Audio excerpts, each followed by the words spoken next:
മുൻകൂർ ജാമ്യത്തിന് വേണ്ടിയിട്ട് അഖിൽമാരാർ ഇപ്പോൾ ഹൈക്കോടതിയെ സമീപിച്ചിരിക്കുകയാണ്. ഇതൊരു രാഷ്ട്രീയ വൈരാഗ്യം മൂലം കെട്ടിച്ചമച്ച കേസാണെന്നും മാത്രമല്ല മുഖ്യമന്ത്രിയുടെ ദുരിതാശ്വാസ നിധിക്കെതിരെ ഞാനൊരു വ്യാജ പ്രചരണം നടത്തിയിട്ടില്ല എന്നുമാണ് ഇപ്പോൾ കോടതിയിൽ സമർപ്പിച്ചിരിക്കുന്നത്. കോടതി ഇപ്പോൾ സർക്കാരിന്റെ വിശദീകരണം തേടിയിട്ടുണ്ട് ഈ ഒരു കാര്യത്തെക്കുറിച്ച്. എന്തായാലും അഖിൽമാരാർ എവിടെയും മുഖ്യമന്ത്രിയുടെ ദുരിതാശ്വാസ നിധിക്കെതിരെ ക്യാമ്പയിനിംഗ് ഒന്നും നടത്തിയിട്ടില്ല.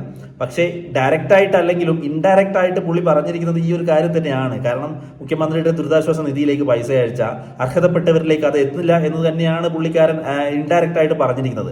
കാരണം CMRDF എന്ന് പറയുന്ന ഒരു റെഫറൻസ് പുള്ളിക്കാരന്റെ ആ സോഷ്യൽ മീഡിയയിലെ പോസ്റ്റിൽ ഉണ്ടായിരുന്നു.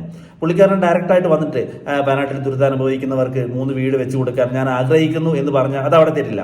പക്ഷേ മുഖ്യമന്ത്രിയുടെ ദുരിതാശ്വാസ നിധിയിലേക്ക് ഞാൻ പൈസ കൊടുക്കില്ല, പകരം അർഹതപ്പെട്ട 3 പേർക്ക് ഞാൻ എന്റെ ചെലവിൽ വീട് വെച്ച് കൊടുക്കാം എന്നാണ് പറഞ്ഞിരിക്കുന്നത്.